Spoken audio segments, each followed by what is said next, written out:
Hello everyone, আসসালামু আলাইকুম। তোমরা সবাই কেমন আছো? আশা করি ভালো আছো। আল্লাহ তাআলার রহমতে আমিও অনেক ভালো আছি। সো আজকে কাজের ফাঁকে আমাদের একটু সময় হাতে ছিল, তাই আমরা দুই বোনে মিলে আবার ঘুরতে আসছি। যদিও আমি অনলাইনে বা বিভিন্ন প্ল্যাটফর্মে এই রেস্টুরেন্টের ভিডিওটা দেখেছি, তাই ভাবলাম আজকে আমি নিজেও সেখানে ঘুরতে আসি আমার বোনকে নিয়ে। তো তোমরা জানো সব সময় আমি যেখানেই যাই আমার সাথে আমার ছোট বোন অলওয়েজ থাকে। সে আমার ছোট ছোট ভিডিওগুলো সে আমাকে মেক করে দেয়, আমি তাকে মেক করে দিই। সো আমরা দুই বোনে মিলেই সবসময় ঘুরতে আসি, দেন আমরা কাজ একসাথেই করি দুইজনে মিলে।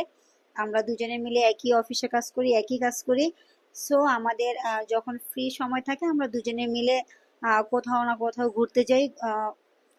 আর আসলে আমরা চিন্তা করি কি যে কাজের ফাঁকে ফাঁকে যদি একটু ঘোরাঘুরি করা হয় তাহলে মনটা আসলে অনেক ভালো থাকে।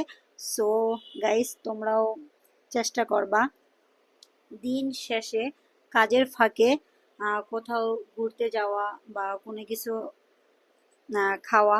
তো তাতে হয় কি যে সারাদিন আপনি যে কাজ করছেন বা কোথাও থেকে যদি একটু ঘুরে আসেন, আপনার আসলে ওই জিনিসটা অনুভব হয় না যে আসলে আমি সারাদিন অনেক কাজ করছি। মনটা আসলে ভালো হয়ে যায়। সো দেখতেই পাচ্ছ উত্তরা দ্য রয়্যাল গার্ডেন, তোমরা অবশ্যই এখানে আসতে পারো। আল্লাহ হাফিজ।